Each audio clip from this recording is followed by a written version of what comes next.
As an obligatory introduction, I want to welcome everybody to the webcast this afternoon and welcome Ed and tell him how much I appreciate him helping us out with this this exceptional broadcast we're going to put on for you today. And welcome to all of the guys and gals throwing chips in the audience who want to understand what HSM is all about inside of Fusion. Okay. So just as an intro, of course, if you're not familiar with IMAGINiT, who we are, my company is a leading expert in integration services for Autodesk technology. Our process that we have involves discovery, optimization, productivity, round circle, taking care of our clients and making sure that the technology that you've invested in is being leveraged to the fullest. My team is involved in this integration, in training, and in consulting all over the country, all over North America. So this next slide, I believe, is the slide. Well, no, I got one more slide. I forgot about this slide. So this kind of gives us an overview of my company, right? So IMAGINiT, the company that Ed and I work for, is part of a umbrella company called RAND Worldwide. RAND Worldwide has we have several other sister companies with us, including RAND 3D, training for Dassault and PTC solutions, and Ascent, the folks who make the courseware. The books, the manuals, and all that kind of stuff that you purchase when you want to do some learning on technology. There's the slide I was thinking about. This slide is one of them that Cassie and I have a hard time keeping up with because it grows all of the time. Very excited through growth and through our success in taking care of clients all over North America that we've added a bunch more push pins all over the place there. So we'll have to get this one updated at some point, Cassie. The point of this slide that I like to point out is that you're not singled into one individual who might be a subject matter expert and then hard to find because he's on vacation or maybe doesn't know exactly what particular scenario, what particular solution may solve a particular scenario. So the point behind all of this is we have lots of folks all over the place who've been to bunches of customers and clients who can help you out with just about any situation you're going to run into. Hopefully one of those push pins are near you guys. So I hope you're ready to get started. I am going to turn things over to Ed, who's going to talk to us a little bit about throwing some chips all over the place using Fusion. Ed, you, sir, have the con. All right, thanks, Carl. So let's go ahead and get started and jump on into Fusion. I'm going to share my screen so we can take a look at the Fusion interface. Looking good, sir. I see it. All right. So with Fusion 360, as well as Inventor HSM, one of the main advantages here is that everything is integrated with my CAD environment. So within Fusion 360, I can quickly switch between modeling. I can do drawings within here, and I can also go to what's called the manufacturer tab or the manufacturer panel. When I'm in the manufacturer panel, I get a new set of tools. So in the modeling environment, I have things like sketch, extrude, modify, assemble, using construction work planes, all those things. With the manufacturer environment, I have all the tools necessary to create a toolpath for my CNC machine. So just as a rundown, we have sort of an option to do setups where we're setting our stock size and boundaries, 2D machining, 3D machining, drilling, and multi-axis, which would be 4- and 5-axis machining. We also have a full set of turning. If you're doing any work on the lathe or mill turn operations, you can use the whole turning suite as well. And then now they've added 2D profile as well for laser cutting, water jet, or plasma cutters. So we kind of cover the whole range of basic machining operations, pretty much everything you need for your standard shop.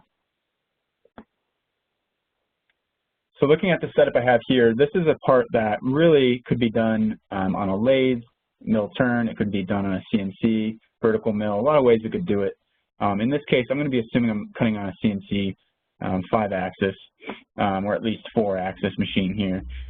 And I want to first walk through some 2D machining operations. So I'm going to start with some basic 2D operations, and then I'm going to show you a setup with some 3D and 5-axis operations as well to show you in general all the things you can do with Fusion in sort of a short time frame here.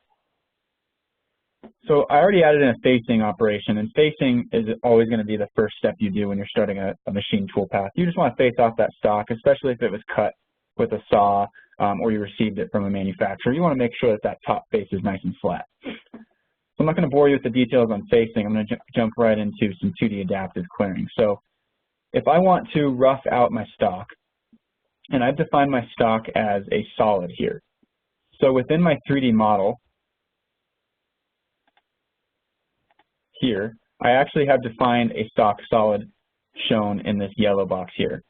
So I created an extrusion as a separate solid body in my part so that I can reference that as my stock. With the CAM environment, you can also just create a custom sized stock box for each part, but sometimes I find it easier to design the stock in the part level so that when I bring it into an assembly to use a fixture like this, I can just select that solid. So looking at the setup that I defined, with Fusion, it allows me to select a model body. So I selected that part as my model. It lets me select a fixture body. So I selected the full set here of fixture bodies so that the toolpath will automatically let me know when a collision with the fixture is going to occur. So if my holder or my shaft or my tool collides with the fixture at any point, it'll give me a warning. So there's some automated tool and holder collision details, which are really nice. I also defined my stock body. So I selected the solid body that I defined earlier, and I set a work coordinate system in the top corner here. The work coordinate system will depend on the way you have your machine set up, which axis is X and Y, as well as where you're going to be setting that coordinate system on your machine. So with the stock setup, you can define either a single stock or you can define a full fixture and stock. So there's a lot of options there, which make it really easy to understand what your toolpath is going to do so that when it hits the machine, you're not going to have any unexpected surprises. So we're facing it off. And now I want to go in and go ahead and remove some material quickly. So the 2D adaptive clearing toolpath with HSM as well as Fusion 360 HSM here is a really nice toolpath because it maintains an optimal load on our tool at all times. So what that means is it'll maintain a 40% of the diameter load during the entire toolpath, so I won't be suddenly shocking the machine or the tool, which will lead to faster toolpaths, but also increased tool life. So this is my preferred roughing method. I'll need to go ahead and select a tool from the tool library. HSM and Fusion 360 have a full tool library. I can select from a variety of inch and metric tools used for a variety of applications. I can select different types of cutters based on material. I can also import now Harvey tools. So if you use any Harvey tools, they have their whole Harvey tool end mill library and specialty tool library available as well. So I'm just going to select this tool I set up earlier. This is a 1/2 inch flat end mill. I can customize the geometry of the cutter as well as the geometry of the holder for every single tool setup, and I can save these settings so I can use the tool again in the future. So I have this tool set up, and now I just need to select what geometry I'd like to remove. If I select the outer boundary of this cylindrical part, it finds that there's material from the outer boundary to the stock, shown in the dark blue there, that needs to be removed. It determines that that is the material that will be cut for this operation. For my heights here, I don't want to cut all the way down to the bottom, so I'm actually going to select the bottom of this face here so that I don't actually machine all the way down through where the fixture height is.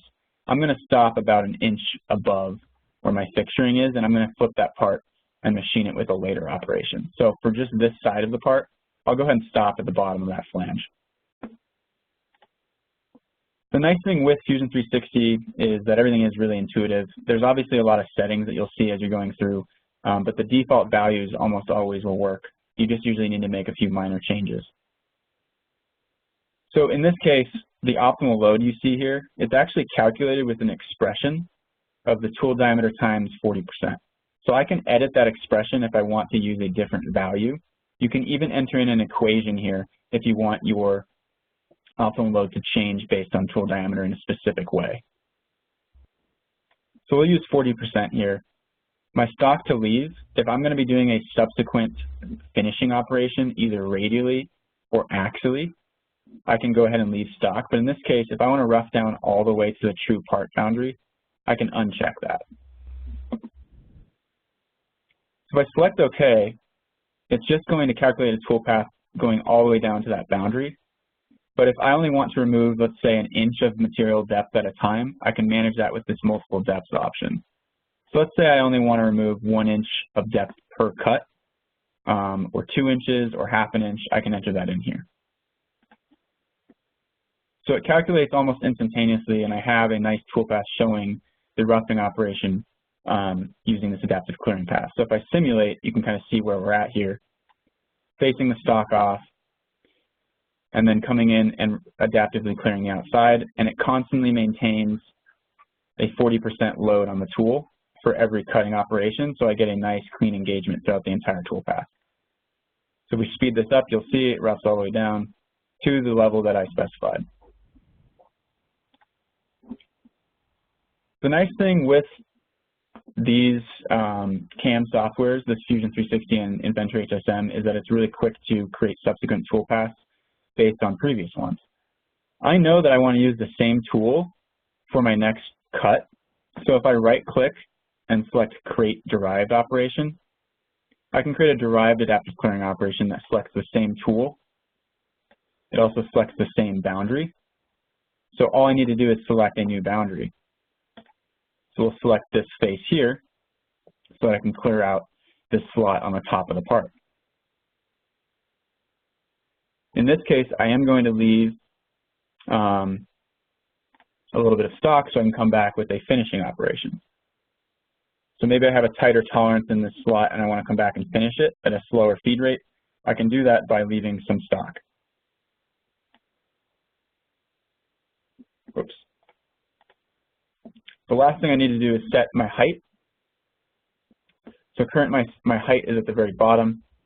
So in this case, I just need to change my height to being the bottom of that slot that I had selected earlier.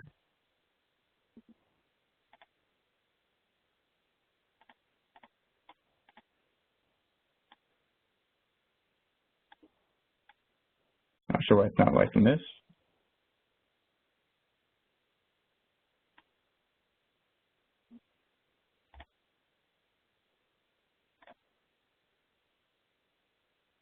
So with this adaptive clearing toolpath, what I'm going to be doing is coming in and removing, with that same optimal load, this upper slot portion. So I do one operation to remove the outer boundary, a secondary 2D operation to remove the inner boundary.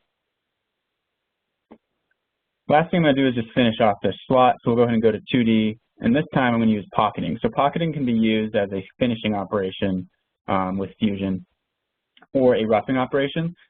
So in this case, if we use it as a finishing operation, it'll select the same tool for me. For my boundary, I'll select that same pocket. For my finishing, I won't leave any stock, so I'm going to be removing that last 20 thousandths that I left, radially and axially. And if I calculate this with this pocketing operation, it's just going to come in and finish that off, and I can use a slower feed rate or even a different tool for that finishing operation. So looking at what we have so far, if I jump ahead, it's going to use adaptive clearing to rough out that slot and then come back with my pocketing operation and finish off the last 20 thousandths that I left radially and axially. So in a matter of a few minutes, I was able to quickly just add in some facing and clearing operations to this part, and I'm already in a pretty good place. So let's say I want to machine away this pocket here. You'll notice that I'm not going to be able to get in there with the current z-axis set the way it is. I'll need to use a fourth axis to index this part or create a secondary setup with the part on its side. So if I just want to use a fourth axis operation, I can use what's called the tool orientation 3+2 machining style.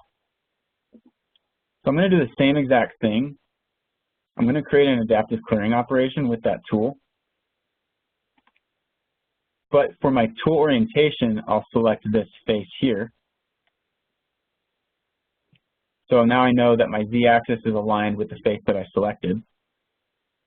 And for my pocket, I can just select the face shown there. you'll notice I now have my heights tab, basically my limits on the side facing normal to that z-axis as well. And I can specify how I'd like to remove the stock.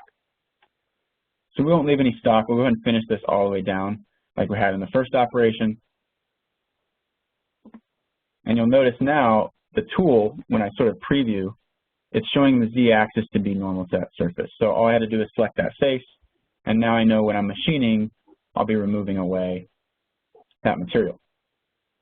If I don't specify a stock contour here, it'll try to remove material all the way out to the boundary, but I've already done that. So I'll change my stock contour to being just that face as well.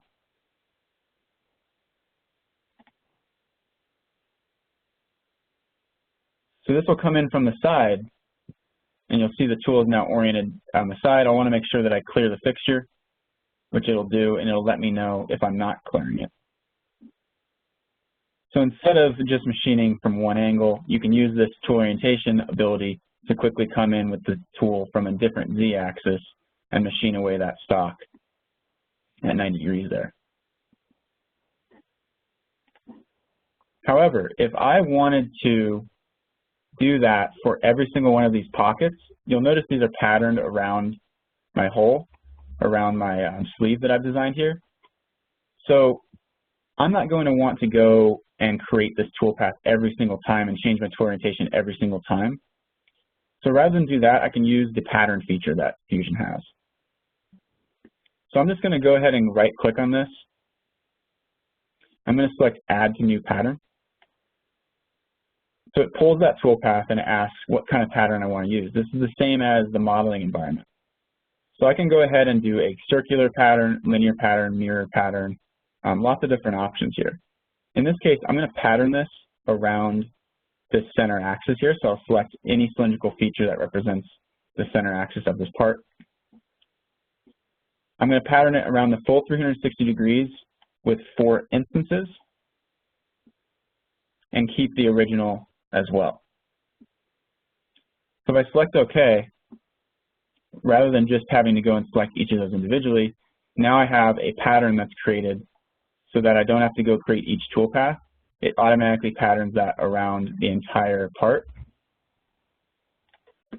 So to further save myself time, now it calculates each one and it'll go ahead and pattern it for me. So there's some nice features for quickly switching to a secondary tool orientation as well as patterning that around a specific axis. So really can help you create toolpaths quickly. You can also, for further optimization, save these toolpaths. So if this facing toolpath, I know that I'm going to be using this tool and this specific step down and step over for almost every single facing operation I do, I can right-click on this operation and select Store as Template at the very bottom here. And I can store this toolpath here as this face 2-inch end mill, 2-inch face mill toolpath, so that if I have another part, it could be a completely different part. And if I want to use the same toolpath, I can load in this template and it'll automatically calculate my toolpath with the new geometry using the same tool, the same step over, and the same feed rate. So rather than just creating your toolpath the same way every time, use those circular pattern features, use those template features to really set up your workflow so that you're not wasting time and you can get these to the machine as quickly as possible. So next thing I want to do is just jump through some 3D toolpaths as well so you can kind of see the full suite. So I'm going to go ahead and hide the first setup that I have, and we'll go ahead and jump into the secondary setup. So again, integrated CAM allows me to manage visibility of the assembly. I can adjust the way that this fixture is set up. I can add in sketches. I have my full range of 3D modeling tools available to me, as well as the ability to program toolpaths. So looking at the secondary setup, this part has some curvature to it that will require a 3D toolpath to finish. And for this lower section here, this face here, I'm actually going to be using a 5-axis toolpath to finish that, to show you that option as well. So this will obviously depend on the level of machine that you have, but if you have a 5-axis machine, why not use as many axes as possible? So first things first, the toolpath will look pretty much similar as far as spacing goes. I'm going to use that same exact tool with the same step over and step down. My adaptive clearing, however, because I know I'm going to be using a 3-axis machine, instead of using 2D adaptive clearing, I'm using 3-dimensional adaptive clearing. The difference is that instead of selecting individual pockets or features that I'm going to rough away, it automatically finds my model boundary, and it will remove any material that I don't, basically that unless I tell it not to remove the material, it will remove the material. So if I look at this adaptive clearing toolpath, for my geometry, I just selected the entire boundary of the stock. So it's going to assume that I want to rough material out all the way to my outer stock boundary. I'm using rest machining so that it ignores the material that I removed with my facing operation. For my bottom height, I'm selecting the bottom face of my part, knowing that I have clearance between that and fixture. And for my passes, I'm just going to be using very similar settings to what I had set for a 2D machining operation. In this case, I'm removing about ½ of an inch of material at once for step downs, and again, that optimal load for step overs. Looking at the way this calculates, rather than having to select a boundary, it just removes everything. If you don't want it to remove the internal pockets, you do need to use a setting on the passes tab called machine cavities. If this is checked, it'll machine the inside of those pockets. If I leave it unchecked, then it will ignore those, and I can come back with a subsequent operation. That's what I chose to do here, so I can use a smaller tool. That ½ inch tool might not fit in this pocket very well. So I came back with a 2D adaptive clearing toolpath with a ¼ inch flat end mill, and I selected those 2 pockets individually to use a 2D adaptive clearing. So just because you have a 3-axis machine does not mean you need to use 3D all the time. You could use a 2D adaptive clearing toolpath, and it makes it easier to select the boundary of where you'd like to machine. So looking at what we have through those 3 toolpaths, it's going to remove the outer boundary of the material, and it leaves a small step over where the tool cannot reach, as well as it removes all of the internal material of those internal pockets. So at this point on this machine, I still need to finish that top surface, so I'll need to start using some 3D finishing techniques. So we faced it, we roughed it, and now I need to get in here and finish this top surface here. So within 3D milling, there's a lot of options we have. We have the ability, basically these first 2 options, adaptive and pocket, are mostly used for roughing. All of the other operations you see here, these final like 10 or 12 operations, are all typically finishing operations, and they all have a specific application. So you can use all of these, you can use none of these, but usually one of them will work for your finishing. Parallel finishing just runs in a specific direction. Contouring runs sort of down along steep areas of the part. Pencil is good for doing fillets. Scallop is good for doing large areas of finishing. So for this surface here, I'd likely use a parallel or a scallop. So in this case, I chose to use a scallop toolpath. And when I have this active, you'll see sort of how this is set up. With a scallop toolpath, it starts from the inner boundary of my part and works its way out, and it maintains a constant step over. So it creates it can create a really nice mirror finish, a really nice smooth finish because it's maintaining the step over throughout, and you will get a nice edge boundary of the part as well. If I did this as parallel, it would just sort of take a little bit more time because it would be running all the way along the length throughout the entire surface. So for the scallop toolpath, I'm using just a ½ inch ball end mill. And for my passes, I'm stepping over 30,000ths of an inch at a time, and that's what creates that pattern that I had shown earlier. With any 3D finishing toolpath, you do need to select a boundary very specifically. So you'll notice I have these green boundaries that I selected. I selected the outer surface here, so this outer edge, and then all of the internal pocket edges. What this does is it makes sure that the toolpath stays inside of the outer boundary, and outside of any inner boundaries that I select. So that's how I get the toolpath that fills in that entire surface. Because I want to machine the lower surface, this one shown here with a 5-axis operation, in my scalloping operation, I just selected that as an avoid touch surface. So these faces I'm going to avoid, so that the actual toolpath will calculate for everything inside of the outer boundary, outside the inner boundary, and it won't touch that surface that I selected there. So that's how I get a nice finishing toolpath that avoids the areas that I don't want to cut. So simulating these 4,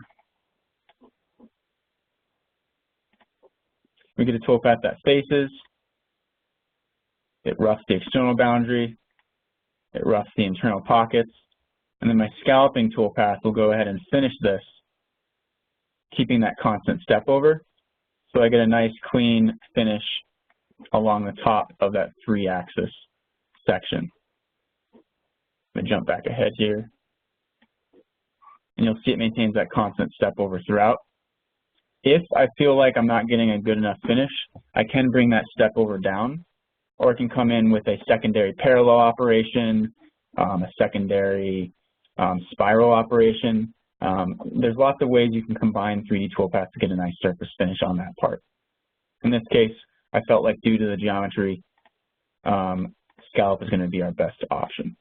So you have a nice suite full of 3D roughing, 2D roughing, as well as 3D finishing, all right available to you within Fusion.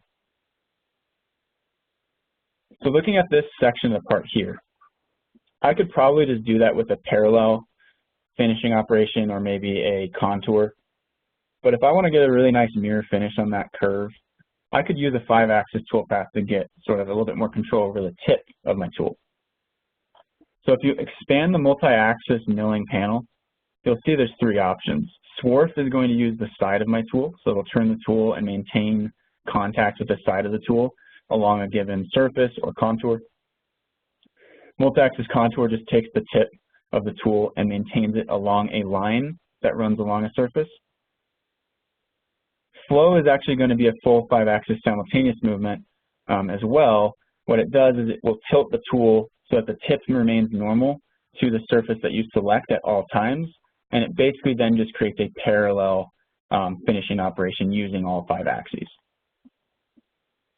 So with a 5-axis flow operation, I'm going to use that same ball end mill.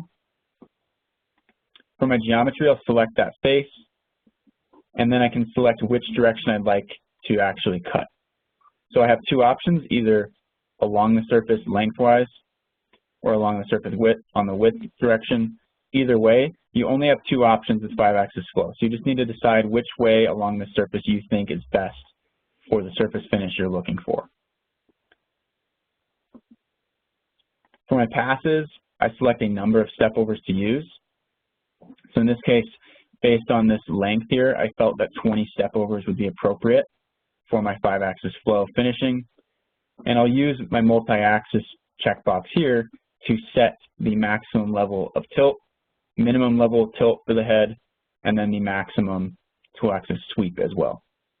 You can also set a certain forward sideways tilt. So if you want your machine to constantly be at 5 degrees tilt off of center and then machine 5 axes from there, you can manage it that way as well. So if you don't want to cut with exactly the very tip of the tool, you want to be 5 degrees off of the tip, you can adjust that forward and sideways tilt manually as well. So you have control here in this panel over every single axis of your machine. So looking at what we get, I'll go ahead and simulate through that flow operation. So we've finished this with a scallop, and we're in a pretty good spot. So this 5-axis flow toolpath is going to come in and machine this surface, and it's going to tilt the tool 5 axes to maintain that tip normal to the surface that I selected. So I'll slow it down so you can see. It's going to use a parallel step over like I showed before, but it'll use all 5 axes to maintain that tip connection. So I should get a nice surface finish there. It should blend in nicely with the scallop that I did. I might want to run a secondary contour along that boundary, but this should do a pretty good job of finishing along that surface. If I felt like that was leaving a cusp and I wanted to get an even better finish, I could use the side of the tool to finish that as well. So that would be called a swarf. So looking at this swarf toolpath,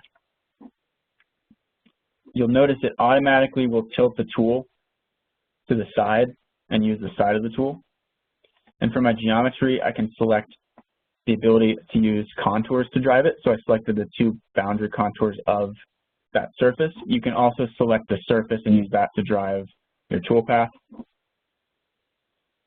So there's a lot of ways you can control the way that it comes in with the tool and what surfaces are driving it. It automatically tilts my orientation for me. And for my passes, I can choose whether I want to do it in a single pass or if I'd like to, if I'm machining the side of a part down along the z-axis, I can actually break this up into a number of step downs. I can also use a finishing pass so that it will, instead of just coming and roughing once, it'll actually come and machine away material twice on the finishing pass to make sure that I remove any material that might have been left due to tool deflection. Again, I have control over the maximum tilt and sweep of the tool, just like I had with my 5-axis flow. So looking at what that creates, we'll go ahead and just simulate that toolpath. We'll turn the stock off. It's going to come in, and you'll notice the tool is red here. That's because it believes that I'm having a collision with the stock in a rapid move, and that's because I haven't simulated the full toolpath, so it thinks that I'm colliding with the stock here. What you'll see is it comes in and machines with the tool tip constantly contacting the surface that I selected, so I use those two contour pairs to drive it. So it'll come in and machine this material away using the side of the tool as opposed to the tip. I'll show that again. Comes in and machines away that surface. So this can also be used, like I said, with 3D. You can use a combination of 5-axis toolpaths as well. So I could come in with a flow toolpath and machine away most of the material, and then I could come back with a secondary swarf and finish out that contour to get a nice mirror finish. So you have 2D, 3D, and then the full multi-axis toolpath as well. So depending on what you want to do, if you're just using 3-axis, that's great. But with more complex parts, if you have a 5-axis machine, you might as well be using swarf and flow to get those nice finishes.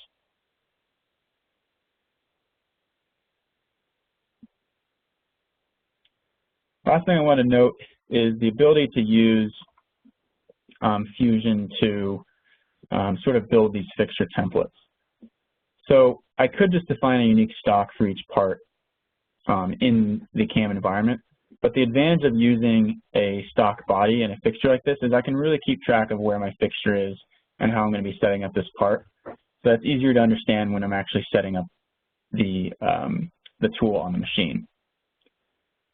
The nice thing with this is that I can generate a fixture template like this that has an adjustable clamp and adjustable vise, so that I can just slide this and connect it to wherever my stock is going to be, so that each subsequent setup I'm not having to start from scratch. So I recommend creating, if you're using fixtures, I recommend creating a template like this, where you can just bring in the new part and mate it to the vise, and then start programming, rather than having to build this every single time.